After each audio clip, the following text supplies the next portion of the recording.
Good evening. I hope everybody had a great Christmas and a good New Year's. I've decided to put this on my personal channel because I'm going to try to give more detail, and I really don't think the channel Grand Columbia should have all this personal information about me and my health. On the other hand, so many people have been trying to contact me that I felt I should address it. The truth is, I've had health issues this entire year and didn't know where it came from, and it would flare up and then get better and flare up. But ultimately, I would find myself in a worse place than I was prior. Initially, I think it was the flu, and it, I experienced a lot of different kinds of symptoms. Throughout it all, it was very lethargic, very tired, no energy. I could attribute it to some things that I've been dealing with since cancer, but it was um, it was baffling, and it went on and on and on. It all got worse a few months back. I got the flu again, and the flu turned into pneumonia.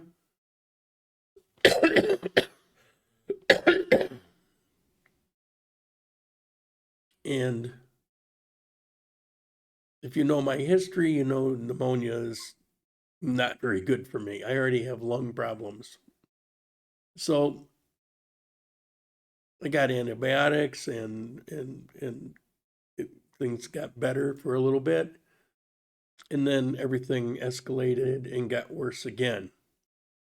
I went to the doctors. Everybody's saying go to the doctors, and I went to the doctors, and um, basically, well, there's not really much going on, but we should schedule you for some long-term things, and that's fine. But I'm sick now, and then I've had everybody and their brother give me advice on all natural this and all natural that. And, in Colombians, people from the US, people from around the world, try this fruit, try this drink, make this tea, all of these things. And some of those that I'm familiar with, I did. Um, but things got worse and they got worse, and I would lose my voice and I would be coughing nonstop. And my coughing was most severe. It was crazy how bad it was. I would go into 3, 4, 5 minute coughing fits. If you want to know what it was like, do a Google search or YouTube search for whooping cough. And there, I saw about a 4 minute video of this old guy sitting there going into one of those coughing fits where you're coughing so bad you can't catch your breath. You think you're going to die. I was having those every 10 or 15 minutes. It was kicking the hell out of me. I mean, it just drains you. It's like you're out running marathons nonstop. All of this is taking its toll. And then it went back again to congestion in the sinus cavities. Everything seemed to be bouncing all over the place. I I found my legs swelling up, my feet swelling up, getting worse and worse and worse. Probably didn't help. They said drink liquids. I would drink liquids, and it would give me a moment of relief. It would give me a little period of time before I'd go into one of those coughing episodes. So I found myself drinking water nonstop. I mean, I bought one of those 24 packs of water, and in less than 2 days, it was gone. So I was drinking water like crazy. I wasn't able to eat at this point. I hadn't eaten in a week and a half probably, but I was making these teas, and I was cutting up fresh ginger and eucalyptus leaves and um, cinnamon sticks and putting honey in it, and I was boiling this up, and I was drinking these, and it seemed to help a little bit, but not really.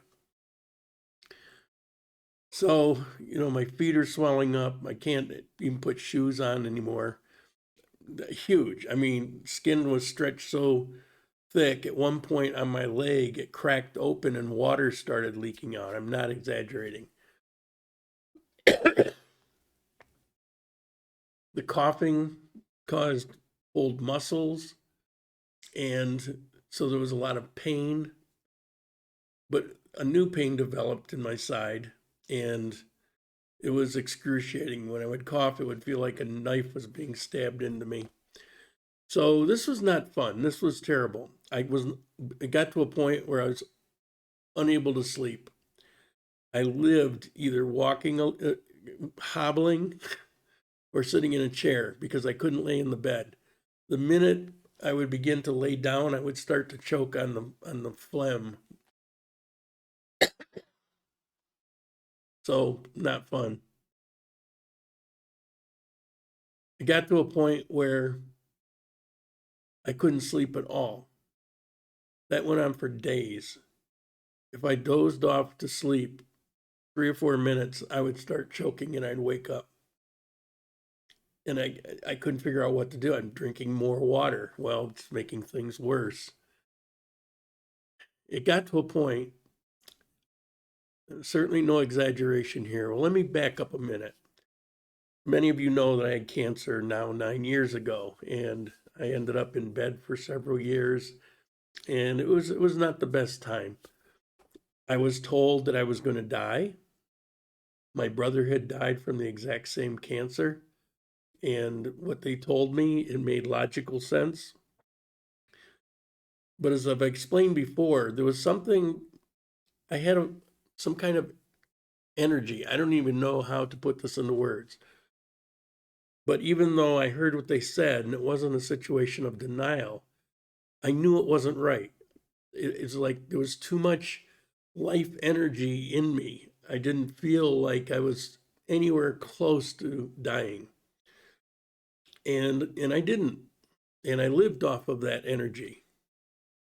The truth is, this past year, that energy has been waning.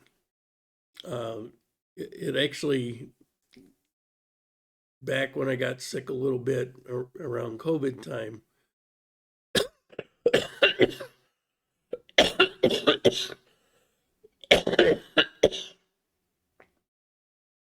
was the first time that I noticed that energy decreasing. And again, I don't know how to put this into words that will make sense to you. So I'm just saying it the way it works in my brain. But this year, it's been on a downhill slide. I found myself mostly isolated because of the lack of energy and periods of being very sick and feeling better, but not whole. And so going out and walking every day was less and less until it stopped.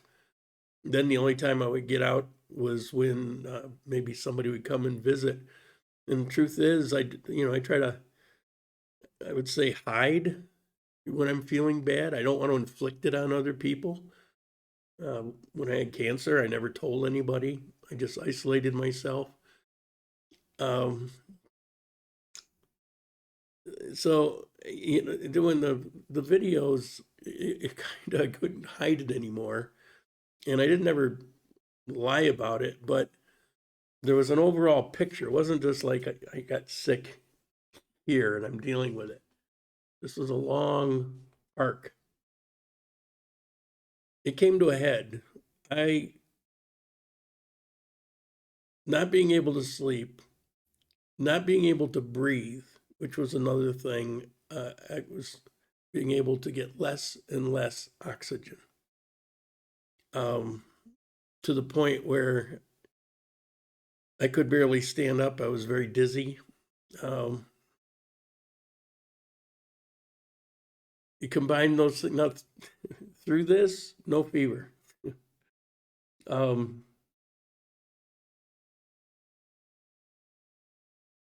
I felt I felt death.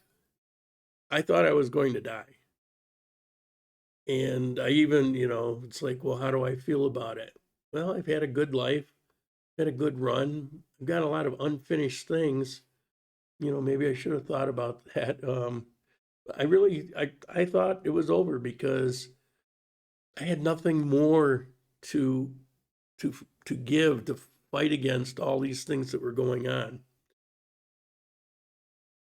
But I'm stubborn, and I remembered a friend of mine a number of years back had kind of saved him from a very bad situation, and so I contacted her doctor, and I said, "Is there any way you could come to my house?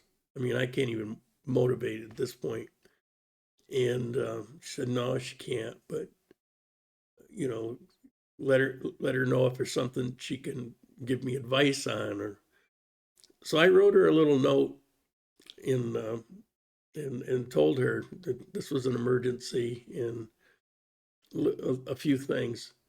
So she said, "Well, I'll be there tomorrow." So she came, and she came with this big box and ran various tests and blood pressure through the roof. Um, my oxygen capacity was not good. Um, well, I'll skip all of that. There's one more step in a final diagnosis that I can't get to until I can motivate to a lab. However, she determined rather quickly that I had chronic pneumonia, that it never went away, and I didn't know pneumonia could be in a form other than I've ever experienced. But she, the water in the legs, this edema, is directly related to some uh, catastrophic failures that were occurring in my body. The pain in my side was enlarged kidney, or I'm sorry, enlarged liver. Um, you know, maybe partly from the water, but because of issues going on with the oxygen and um, not being able to sleep and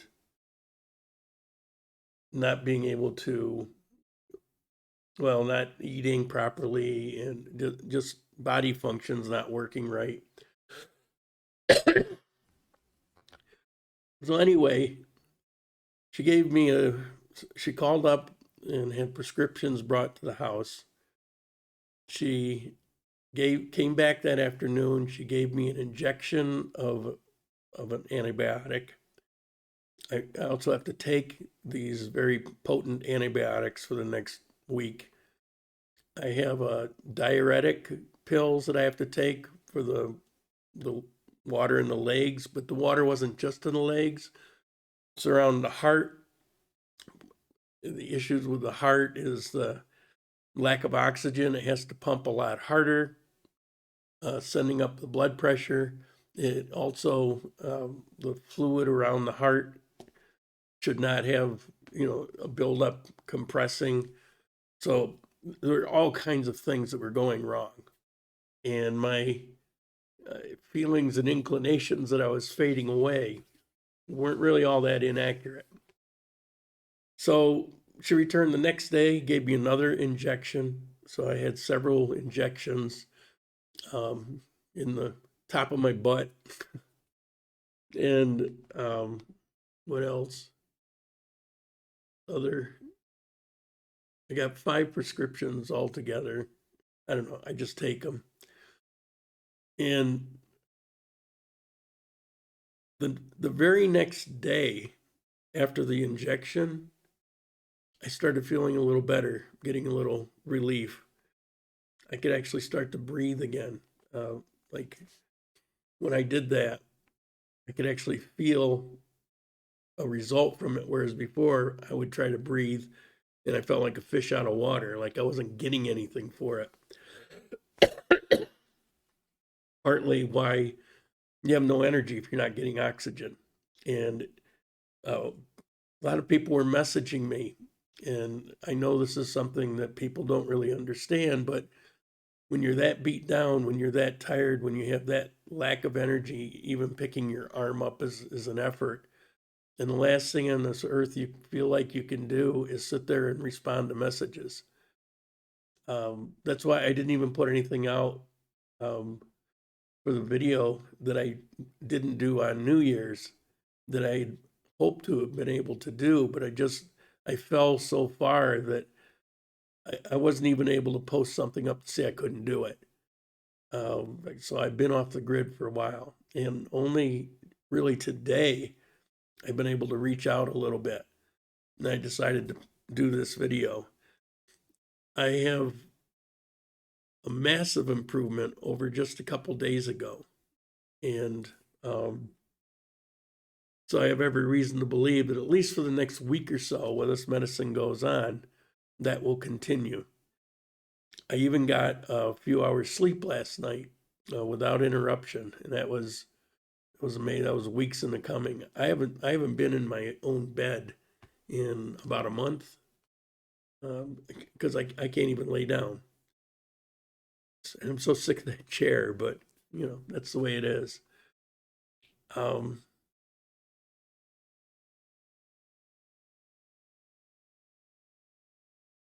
she thinks that I may have tuberculosis, but we need to get rid of what she knows with what's going on right now and get rid of the infections, get me cleared up, and then I can get my shoes on and I can go to the lab and get a test for it.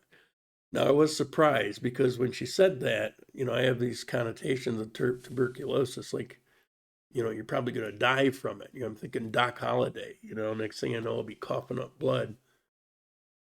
Um, but she assured me that this is actually it's very common down here, and it became um, I would say epidemic or very prevalent after all the Venezuelans started coming in, and they were coming in bad situations, and apparently, it brought it in and spread, and so it's all over the place. I wasn't aware of that, but I said, well, so why don't I hear about people dying? She said, no, people don't die from it. There's 6 months worth of treatment that you have to go through, but then when it's over, it's over. And there's no residual effect or lifelong issues. I was surprised. I had no idea that medicine had changed on something like tuberculosis.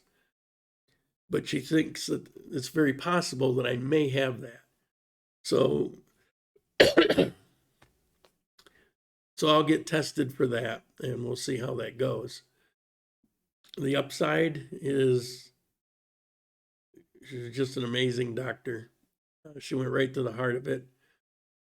She listened to everything that I had to say, didn't poo poo any of it, looked into every bit of it, and tested for various things. And I know some of you are wondering about cost. So at this point, it wouldn't have mattered to me. But when it came down to it, how much am I going to owe you? It's like 100,000. What's that, like $25 or $20 or something? So I gave her the 100,000, but then she returned that afternoon to give me an injection. So I said, how much? She said, no, it's all included. Well, no, I didn't have a lot of cash on me, but I gave her 50 more. And she's, no. And I insisted. And so she left. And the next day she drove back again and gave me the other injection and checked my blood pressure, which, by the way, is normal. My blood sugar is normal. So, oh, and I gave her another 50, and we went through the same dance, and she threw it on the table, and I stuffed it into her bag and said, no, I insist. So anyway, my choice, it ended up costing me 200,000 for 3 visits.